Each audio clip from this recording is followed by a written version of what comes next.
Vous êtes actuellement à la recherche de ressources vous permettant de comprendre et d'utiliser l'application Notion en français.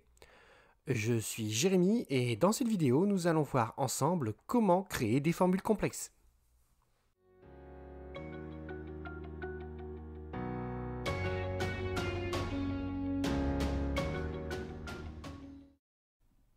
Bonjour à tous et bienvenue sur la chaîne Se former avec Jérémy. Si vous cherchez des vidéos pour vous permettre de maîtriser et de vous débrouiller seul avec les outils informatiques, je vous conseille de vous abonner à cette chaîne. Je vous conseille également de cocher la petite cloche, ça vous permettra de recevoir les notifications à chaque nouvelle vidéo. Il y a désormais sur la chaîne deux séries concernant l'application Notion. La première, Notion de 0 à Héros, va nous permettre d'apprendre et de comprendre comment fonctionne l'application. La seconde série, Notion Construire ensemble, va nous permettre, comme son nom l'indique, de construire ensemble des logiciels dans cette application. La vidéo que vous êtes en train de regarder fait partie de la série Notion Construire ensemble. Si vous voulez voir toutes les vidéos de cette série, je vous conseille de cliquer sur le lien qui apparaît ici en haut. Bien entendu, la vidéo que vous êtes en train de regarder est découpée en chapitres pour vous permettre de cibler ce que vous voulez voir. Les chapitres se trouvent dans la description.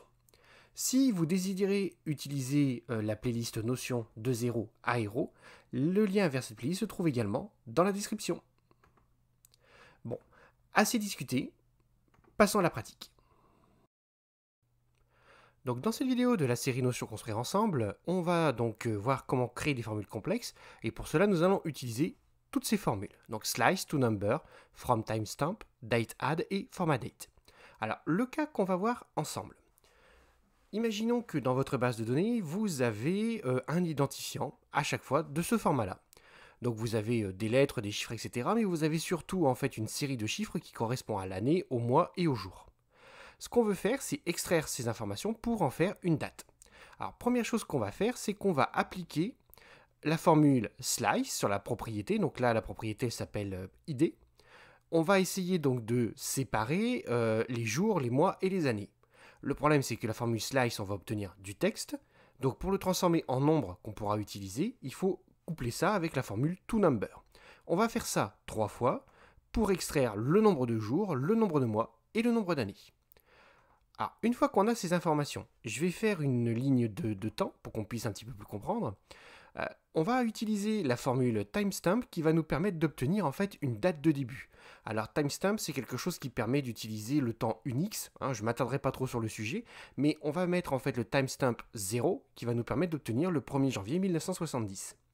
À partir de là, ce qu'on va faire, c'est que à cette date-là, grâce à la fonction dateAdd, on va ajouter le nombre de jours moins 1, le nombre de mois moins 1. Alors pourquoi moins 1 ? C'est parce qu'on part du 1er janvier.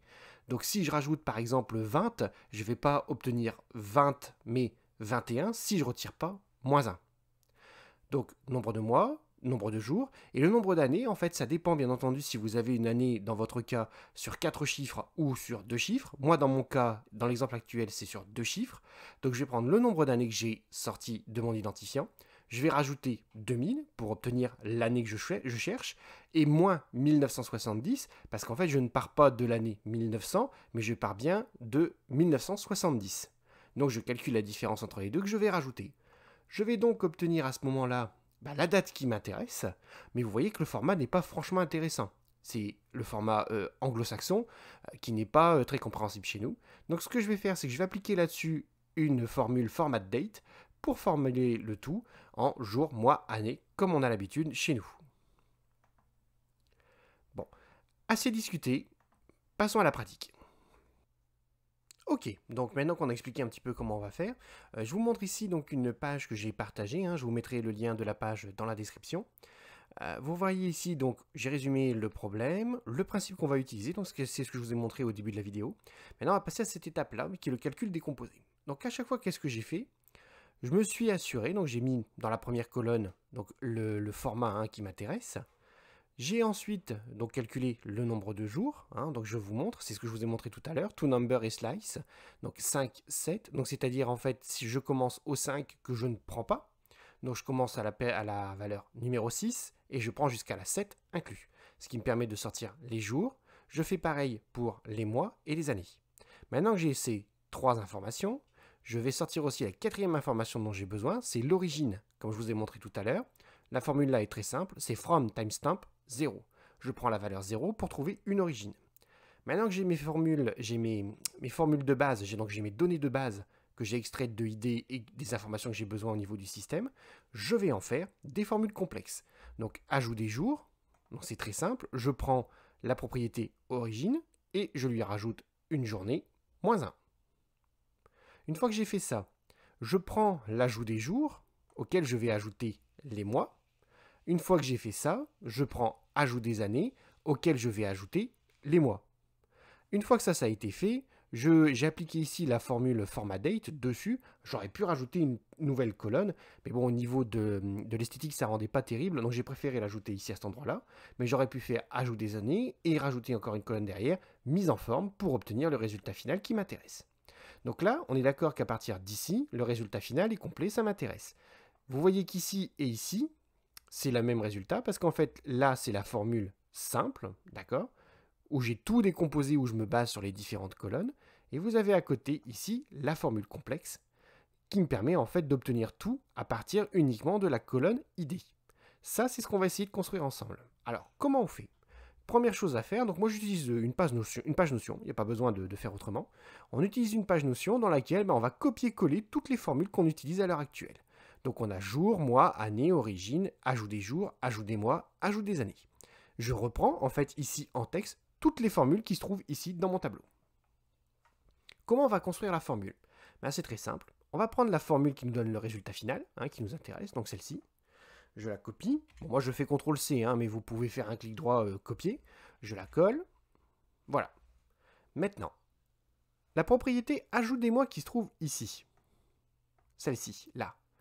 Alors, je vais la sélectionner avec le clavier. Donc, comment on sélectionne avec le clavier? Donc, on déplace le curseur avec les flèches, bien entendu.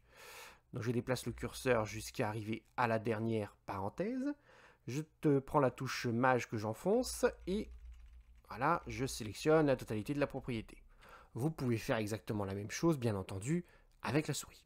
Ça, cette propriété-là, comment je l'obtiens? Je l'obtiens à travers un calcul. Je l'obtiens à travers quel calcul? Je l'obtiens à travers de ce calcul.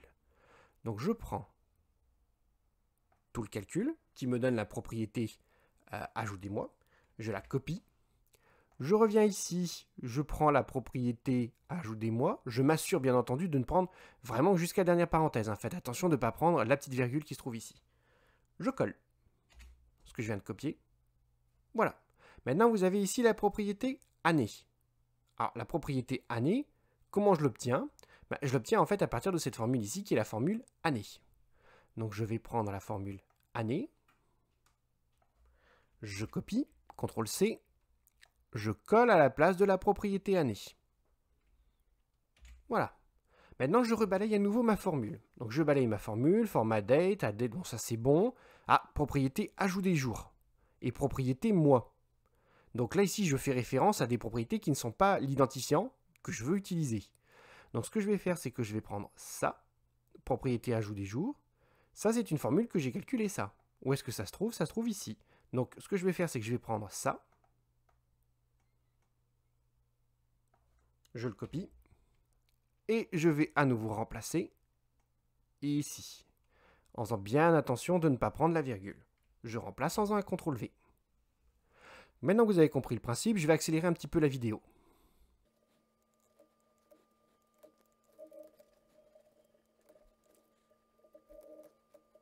Voilà, donc là maintenant je vais balayer à nouveau une dernière fois ma formule.